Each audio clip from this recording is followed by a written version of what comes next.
So what is up with everybody? Hope you're all in good spirits on this, the 17th of January, 2019. Transmitting to you from the lovely New England area.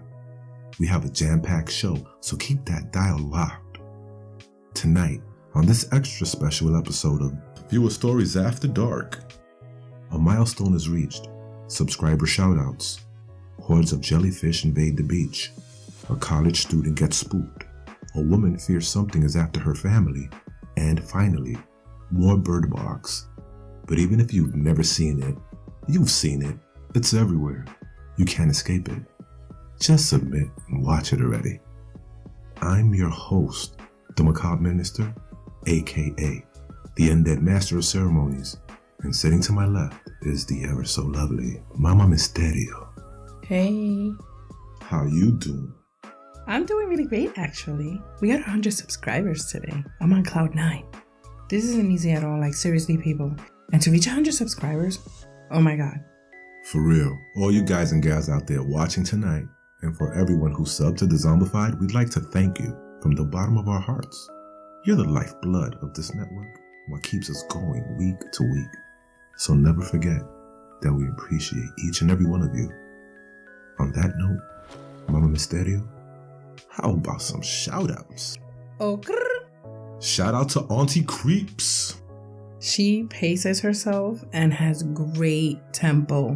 She reads really well. Shout out to Ghost Mummy. Great person, awesome narrator. Beautiful voice and a hella sexy accent. Excuse me? Shout out to Crump. He has beautiful footage. A generous and an all-around super chill dude. Shout out to Mr. Ramsey. Yep, he's always reinventing himself and his accent is cool too. A really cool cat and a hard worker at that. Shout out to Lighthouse Horror. Great voice. His videos are so beautiful and atmospheric and... Wait, well, hold up, Mama Misterio. You think his voice is great? I ain't know that. Seriously, you got some splaining to do. We can talk about that later. Okay. Anyway, so Portuguese man of war, which is like some sort of jellyfish or something, washed up in the Panhandle beaches in Florida. Yeah? Yeah. They're usually seen during the winter due to the Gulf currents. And they have tentacles that can be between 10 and 30 feet. They are poisonous, highly venomous, and they can be deadly. You know what?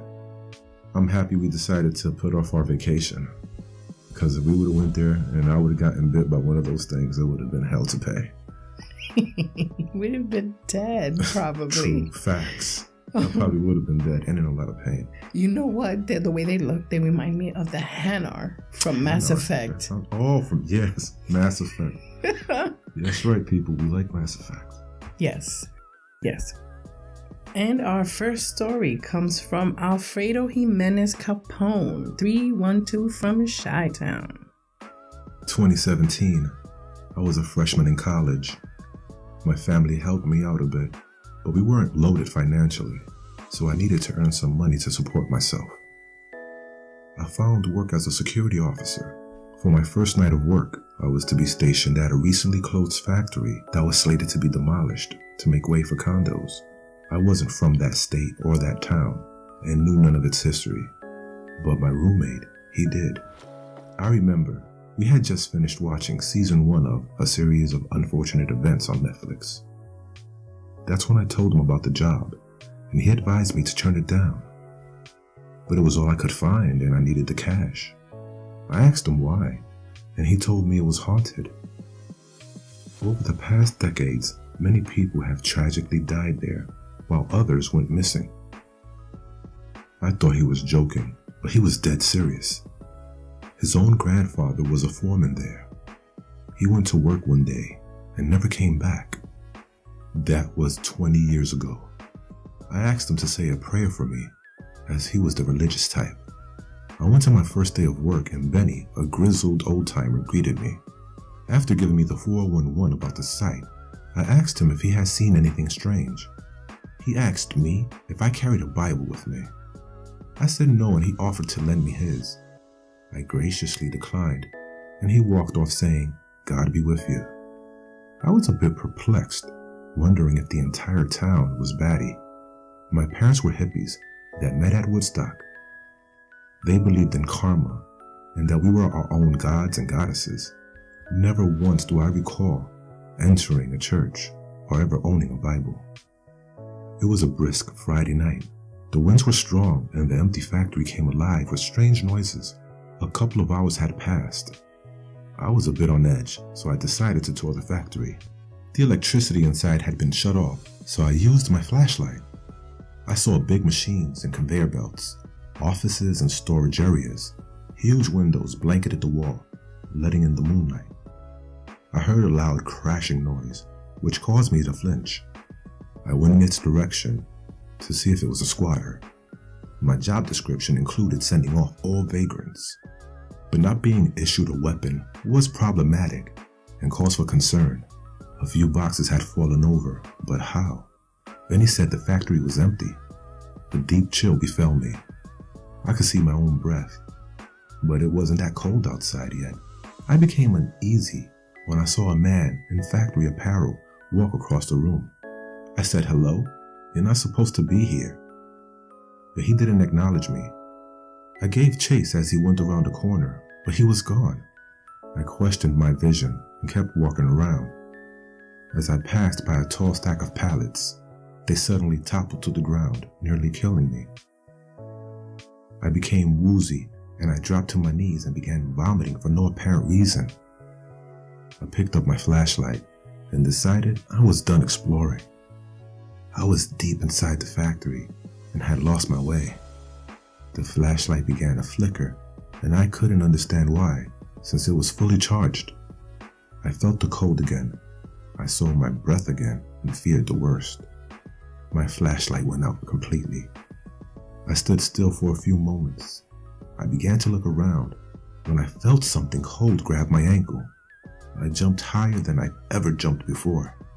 I quickly turned around and saw nothing. That was the last straw. I was going to get away from there as fast as I could. I started to run back. I was almost there when a paralysis hit me and I couldn't move. My breathing elevated and panic set in.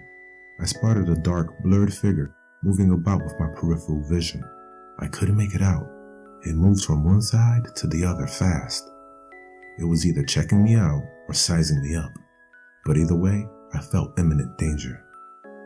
I was able to speak and instinctively I said, "Jesus, please help me," over and over a few times. Soon after, I had regained control of my body. The hidden figure had vanished and the freezing cold air was gone. I believe the only reason I made it out at all was because I called out to him. I resigned the following day.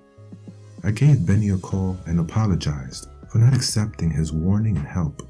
He told me he has an extra Bible he'd like to give me. And you know what? I still have that Bible. Nice. I'll tell you this. A home or a job, whether it's haunted or something grisly has happened there, it should be disclosed to potential homebuyers as well as potential employees. You know, hey, you're going to go to work to this place, but be careful. There's evil spirits roaming around. Crimes are disclosed, but not hauntings. I guess they don't take it seriously enough yet. I guess not. Well, our next story comes to us from Sherry from Alabama. So basically, we live in a haunted house. It was crazy cheap when we bought it. I feel like a cliche saying this, but now we know why. Since we've moved here, it's been one thing after the other. Our dog got hit by a car and died. Our 6-year-old talks to someone no one else sees. Everybody's always in a bad mood. We fight all the time. Things go missing regularly. We miss appointments. It goes on and on. On the surface, it seems like we're just a dysfunctional family. But we weren't always like this. Weird stuff happens to us all the time now. I remember one time we were all eating dinner together. We were having such a good time, talking and laughing. All of a sudden, an empty chair just moved all by itself. It slid all the way to where the dining room ends and the family room begins. It's almost as if something was angry that we were acting like an actual family.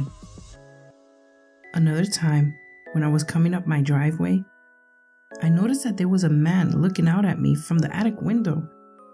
I panicked because my husband was at work and no one else could have been in the house. The kids were all at school. I waited outside while I called the cops in a panic. When they got there, they searched the house from top to bottom. They found nothing. Nobody could have left the house without being seen. Our home is completely fenced in. You would need a very tall ladder to climb over. Believe me, I was waiting to see if anyone walked out because I have a concealed carry, and I was prepared to protect my property. But no one came. But the scariest thing that has happened so far happened to our teenage son. He told us that one night he felt himself being pulled out of bed. I won't say much more because I told him to write to you guys about it himself. Anyway, what can we do? All of our money is tied up in this house. Seems like that's always the case with these things. Aw, damn. Why'd they have to kill the dog? Ugh. Aww. I love animals. I love dogs and cats and... Why, entities? Why kill the dog? Because they're mean and they're evil spirits and, you know. Why demons gotta be so evil? Well, I guess they wouldn't be demons. Yeah, I know, right? Then they'd be angels, huh? Yeah. Well, it's a nasty job, but somebody has to do it. I just don't like that the dog died either. I don't like that. I always wanted a dog. Well, dogs are wonderful. Can't wait to have one of our own. Yeah. They're so loyal and sweet. And, I'm so sorry, Sherry, that happened to you. That brings me a good idea. So if any of you own a dog, please let us know in the comments down below what kind of dog you have. Maybe it'll give us, some sort of... Yeah, like, tell us what type of dog you think we should get in the future. A small dog, a big dog, a skinny dog, a fat dog. What kind of dogs are the best? What do you have? I like them all. I like the big dogs because they're so Scooby-Doo, Scooby-Doo. That reminds me though, I forgot to tell you, I was scrolling through my feed and I saw this interesting story about a Bird Box. You know that movie that we watched a couple of weeks ago? Oh yeah. Yeah, well, it turns out that some idiots have created a Bird Box challenge where they film themselves doing various things blindfolded. Like, I know, right? It's taking me back to the Ice Bucket Challenge. But, yeah, so they do various different things blindfolded. And, like, I saw this kid run into a wall. He must have been, like, 3 years old or something. And I seen this other lady get burned with something in the kitchen. But the biggest thing I've heard so far is there was a young teen. And he was driving blindfolded during the Bird Box Challenge. Like, WTF is that? How is somebody not dead? Well, I'm pretty sure his parents are angry because the car received a pretty nice amount of damage, and that's. But yeah, this is no joke, people. See the movie, just don't do the Bird Box Challenge because some things bad definitely has. Just don't do the Bird Box Challenge unless you want to find yourself a meme on the internet. I mean, seriously, the fact that we have to say that, it reminds me of the Tide Pod Challenge. I know, right? A bunch of idiots doing a bunch of idiotic things. When will they learn? When will they learn? It seems like people are getting stupider nowadays. Indeed, facts. Too much of that sulfide in the water. Or what is it? Too much fluoride? Of that. Too much of that fluoride in the water. Yeah, absolutely. Don't do the Bird Box Challenge. Just don't. Please. Thank you for tuning in to another episode of Viewer Stories After Dark, where you can send us via email to Dezombified@yahoo.com any accounts or experiences that you may have had. You can send it to us as an audio recording or even just type it out. And we'll be sure to treat your story with the utmost respect, because believe it, you're not crazy and you're not in this alone. There are many people out there just like you who have had similar experiences and are looking to reach out or to find others who have had them. So don't be afraid to send us your stories. Absolutely, we are two of those people. So you're in good company. Amen to that. Thank you for tuning into Dezombified, and we'll see you next week. I'm the macabre minister, and sitting next to me is the lovely Mama Mysterio. Bye-bye now. You guys have a great night, and thank you again for listening. Good night. Good night.